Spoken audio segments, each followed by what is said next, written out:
Marunong ka bang mag-EQ? O gusto mo lang malaman kung ano ang EQ? Purpose.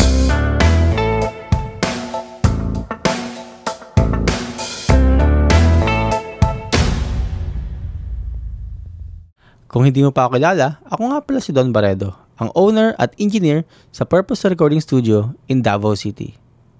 So I'm here to give you guys some glance what EQ is, and we will look deep into it and anong mga klase ng mga EQ ang available at how can it work for us as a musician, audio engineer, or gusto mo lang matuto kung ano ba ang EQ. First things first, ano ba ang ibig sabihin ng EQ?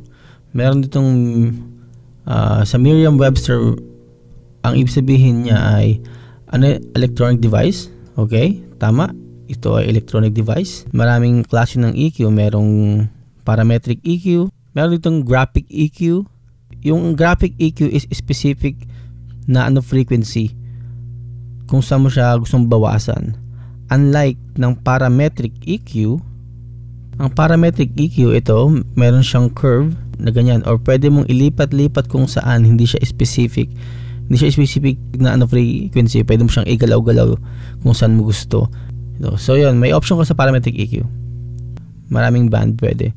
Ito naman sa graphic EQ, meron na silang given na mga frequency na 1, 2, 3, 4, 5, 6, 7, 8, 9, 10. So this is 10 band na graphic EQ. May mga iba, may mga 20 bands or 3 bands. Pag sinabing bands, ibig sabihin ilan piraso yung pwede mong i-EQ. Okay, so nandito tayo ngayon to learn about the EQ, right? Ito, meron ako ditong example. Ito ay EQ ng percussion. Shaker ata to, or cymbals.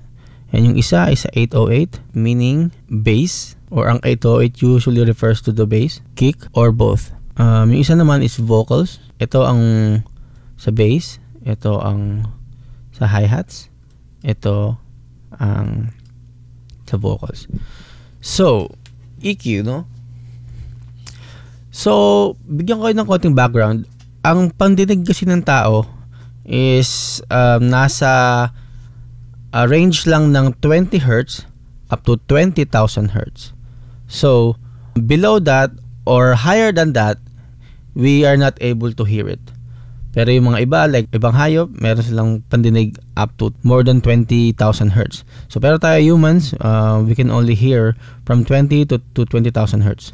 So, sino ba nakikinig ng music at gumagawa ng music? So, tayong humans, di ba? So, ito siya, given siya. Halos lahat ng EQ, merong ranging option from 20 Hz to 20,000 Hz. Okay, so, now, syempre, ang mga instrument, may mga certain frequency sila. Kagaya ng bass, sa bass drum siya. So, most likely, umuupo siya sa bandang bass na frequency.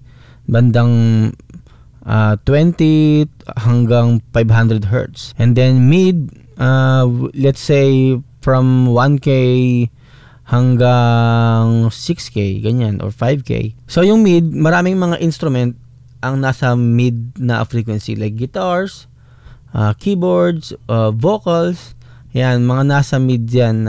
So minsan kapag magigitara ka and boses at the same time, minsan nagsasapawan sila ng frequency. So most likely, ini-EQ natin sila. Kumari, ang gitara mo nasa 1,000 Hz, yung gusto mong tunog. As yung gusto mong tunog sa may boses mo is 2,000 Hz. So, pwede mong gawin, pwede mong bawasan sa gitara mo yung 2,000 Hz at lakasan mo sa boses mo. So, parang hindi sila magsasapawan. Bibigayan sila ng frequency. So, ganun. Also, sa mix, sa whole mix, kagaya ng whole mix, may mga gitara, may mga keyboards, may bass, may hi-hats, may mga shakers. They should complement each other. So, kaya tayo gumagamit ng EQ para maiwasan natin yung pagbanggaan nila sa isang frequency. Dahil, remember, ang tao nakakarinig lang from 20 to 20,000 Hz. So, if they play all at the same time and in all ng frequency na magkakapareha sila, hindi natin makaklarify kung whatever is going on. So, it will sound as noise to us. So, that's why we have EQ. Para to manipulate those frequency, para ma-highlight each other's strongest point or kung anong magandang pakinggan yung instrument na yon. So kagaya ng nitong song na to, kumpleto siya. It's a whole song. Pakinggan natin.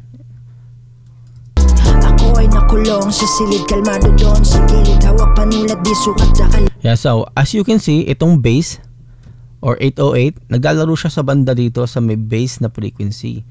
Makikita nyo. Ako ay nakulong sa silid, kalmado doon sa gilid. Yan, meron siya dito sa from 1 to 500, malakas siya. Makikita mo. Ako ay nakulong sa silid, kalmado doon sa gilid. Yan, dyan siya naglalaro. Tapos ito namang hi-hats, makikita mo. Naglalaro siya sa banda lang dito. Ako ay nakulong sa silid, kalmado. 20k, ito yung ano niya. Naglalaro siya dyan sa bandang high frequency. Tapos, ito namang boses, naglalaro siya sa banda. Ako ay nakulong sa silid, kalmado doon sa gilid, hawak pan. Malakas ang mid niya. Ako ay nakulong sa silid, kalmado doon sa gilid. Yan. So, if we put it together, bass, mid, and high, nagko-complement sila each other. Maganda siyang pakinggan as one. So ayun, so that's how yung music works, na they complement each other ng mga instrument. So by the way, this song is called Magwan by Mask. Nasa Apple Music, Spotify na yun, pwede yung pakinggan yung full song and mastered version. So, tips. Paano gamitin ang EQ? At ano-ano pang iba't ibang klaseng EQ? Ayan, meron tayong mastering EQ, meron ding, yun nga, yung graphic EQ, may parametric EQ, and may mga mid-side, kung kagaya nito. Pwede natin gawin na mid-side siya. Kunwari, yung mid lang, nagustuhan mo yung mga details sa sides, gusto mo lang bawasan yung mid, ito na may nakalagay na M. Sabihin niya mid lang ang binabawasan mo. Yung maririnig mo sa gitna, meaning mid, then may sides. That's how yung stereo works. May mid and sides, or left and right. So ito, magtatanggal lang tayo sa may mid. Kunwari, may narinig ka sa may bandang gitna at pag pumikit ka, para may imagine mo kasi yung stereo field eh. So itong mid, may narinig kang hindi mo gusto na frequency, pwede mong bawasan, ganyan, mid. Kung may narinig kang pangit sa side, pwede mong palitan. Gawin mong side. Ito S, may nakalagay na S. Sa side mo siya, babawasan lang. Kung may pangit kang frequency na narinig. Or, pwede rin sa left. Pwede mong bawasan or dagdagan. Same thing as right. And so on. So ayun, ang pinaka-tip sa EQ, no, pag mag-mix kayo ng whole song or -1 and vocals or whatever, guitars, is maglagay kayo ng lugar para sa vocals. Kunwari, gitara and vocals. Pag nag-record kayo ng gitara, minsan malakas sobra yung mid niyan eh. So ang ginagawa ko, napakalaki ng binabawas ko sa EQ ng gitara.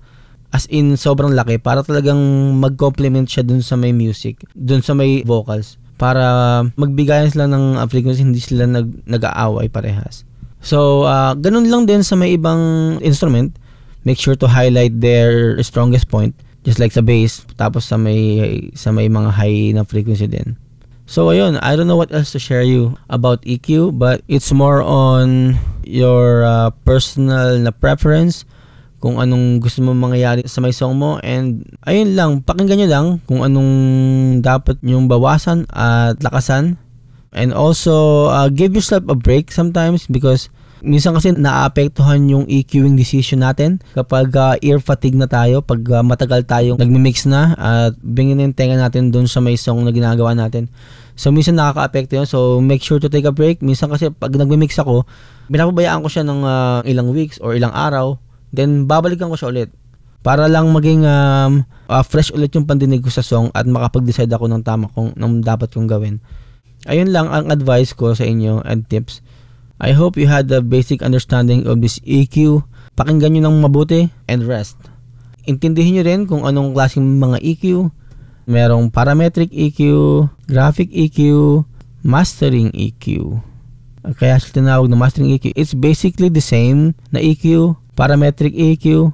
Ang pinag-aiba lang nila is this is more sensitive sa may distortion, kasi ang usually dumadaan sa mastering na EQ is loud sound na, and yeah, design siya for mastering. So yeah, I hope I shared some knowledge with you guys. Kung meron kayong mga ibang mga requests na mga gusto natin pag-aralan sa mixing, sa pro audio, sa recording, mag-dive deep tayo dyan, make sure to comment. Binabasa ko sa lahat at i-mention ko kayo pag napili ko yung request nyo, kagaya ng ginawa ko dito kay Minaw. So ayun, thank you so much.